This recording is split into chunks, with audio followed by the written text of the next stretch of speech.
associations across the valley, love them or hate them, but some have gone bankrupt or near bankrupt after the housing market turned downward. Now, some lawmakers are trying to prevent this from happening at all, but not everyone's in favor of protecting the associations. Impact Nevada reporter Ashley Conroy has their story. Psychology professor Dr. Gary Solomon lives in the quiet Calico Ridge neighborhood in Henderson. I noticed that there was an enormous calm in the neighborhood. No one's driving on the streets. There's no kids playing on the street. Nobody's walking. About the same time, I noticed that people started coming to the door saying, "Are you having problems with your HOA?" This atmosphere Solomon attributes to the 2,300 homeowners associations across the valley. He's even paid for 2 billboards in Las Vegas, one just south of the Strip, warning people of a healthcare alert, saying that owning a home in an HOA is hazardous to your health. I'm trying to let the people know that there is, in fact, an emotional and physical illness that is brought about by homeowners associations, which I have identified as HOA syndrome. Problems, he says, has to do with money-making tactics from homeowner associations across the country. And they're problems that are continuing to grow. Why? It's always because of the money. There is money tied now, enormous money tied to the homeowners associations, the management companies, and the collection companies. But Solomon's message presents a larger issue as more than a dozen HOA bills have been proposed in the legislature this session. One of these is authored by a current Las Vegas Homeowners Association employee, Senator Allison Copening. Senate Bill 174 would cap the rate a new homeowner pays on someone's past HOA fees because of a foreclosure, an amount that equals just over $1,900 plus reasonable attorney fees. At this point in time, unless we get a floor amendment on 174, I do not support it. I think it's good to cap some of these fees, but I think they're going about the wrong way. Fellow Senator Mike Schneider has been known for his past work in legislating HOAs and doesn't agree with Copening's strategies. But Copening defends her legislation, saying in an email to Impact Nevada, "My bills are about protecting the associations, not the investors.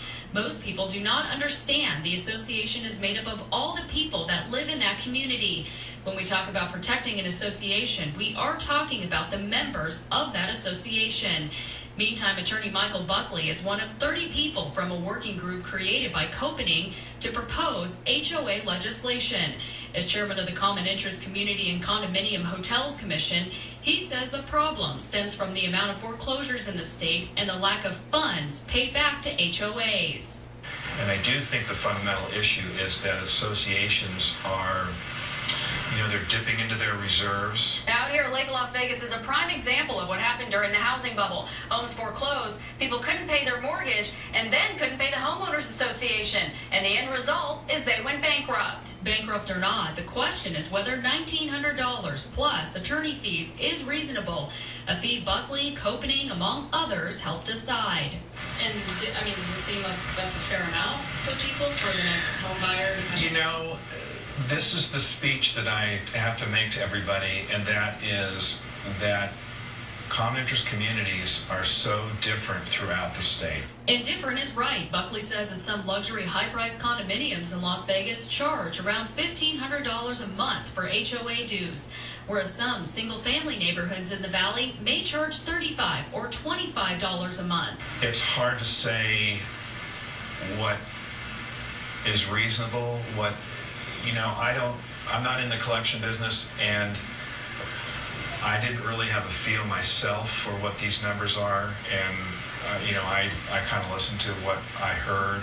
Senna Valladolid from the Consumer Credit Counseling Service says the issue may be a misunderstanding on who pays what, and in the end, where those fees go. And I think that what people tend to overlook is that the fees that are added on to collect the HOAs, those fees don't go back to the associations. Those stay with the collection agencies. And until a reasonable amount is decided by lawmakers, to homeowner and HOA resident Dr. Solomon, reasonable is zero. But I can assure you the word reasonable has been used for a very long time, and no one knows what it is. My reasonable is different than your reasonable, and my reasonable is no fee at all. Ashley Conroy reporting for Impact Nevada. Copening's bill, SB 174, passed out of the Senate Judiciary Committee, so it now heads to the Senate floor for more discussion.